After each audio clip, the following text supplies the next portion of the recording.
Lots of reaction to the Section 89 independent panel report on the theft at President Ramaphosa's Phala game farm. The panel has found that the president may have committed serious misconduct. So what does it mean politically, and what does it mean in the build-up to the ANC elective conference? Luckily, we have political analyst Professor Sipho Seepe, who's made time for us this morning. Prof, good to have you with us. So, step aside or not step aside? That is now once again the big question. What do you make of what Nkosazana Dlamini Zuma had to say?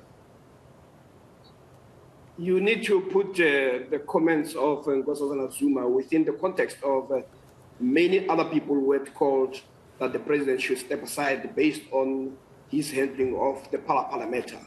Remember, the Phala matter has quite a number of serious violations that were put, even though Section 89 panel its mandate was narrow, but it came up with more devastating, if not damning, findings. But what people had said before was that you have a president who may have violated his oath of office, who had been involved in collusion, and in a sense, the report that has emerged suggests as much, that he violated the PRECA, the Prevention of Corrupt Activities Act, which in itself is no longer a matter that Parliament must deal with. It's a matter that the NPA must deal with.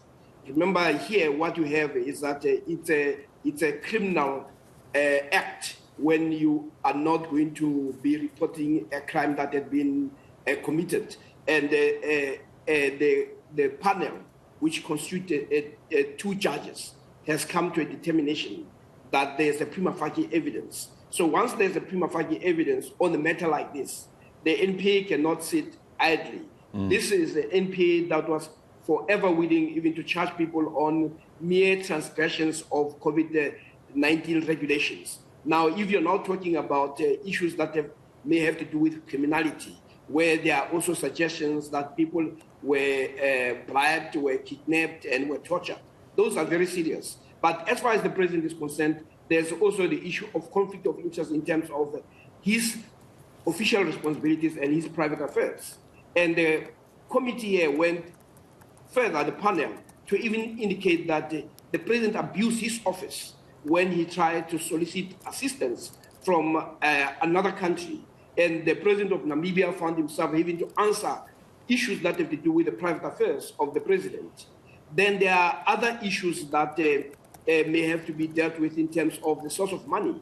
The SARS comes into the picture, the Reserve Bank comes into the picture. So you are talking about almost a mass meeting of issues that would be brought in by the opposition parties as they try to manage this. But from the perspective of the ANC, anybody who has brought the party into disrepute, and there is no doubt that here the president has brought not only the ANC into disrepute, but the country into disrepute. If you were to look at the major headlines from as far as New York to Europe, it's all about the president who may have violated oath of office. So effectively, it is something that the ANC cannot take lightly. And what do you expect the ANC to do between now and the elective conference? Because, of course, there are going to be those that are going to say the timing around this is absolutely perfect for those who are not in the Ramaphosa camp. We're just a few days away from the elective conference, aren't we, Prof? Well, the matter was raised as early as June, and how you handle issues. And if you mishandle them, they catch up with you. And when they catch up with you, they catch up with you at the most inconvenient time. And yes, the ANC is a political organization. There'll be political debates around this issue. But the mere fact that the Chair General of the ANC has quickly decided to call a meeting for this matter to be ventilated within the ANC shows how serious this matter is taken. But also, this matter is so weighty when you have a former Chief Justice saying we approach this with the understanding of the gravity, that it is not an easy decision to haul a president, a sitting president, to deal with issues of impeachment. So they have listened to both sides, the submissions of parties and the president's submission. and they are not convinced that the president has made a case why he should not be impeached. Just very briefly, Prof, as I say goodbye to you, we're running up towards the 7 o'clock headlines. Do you suspect this could damage President Ramaphosa within the ANC enough that he could lose this December at the elective conference?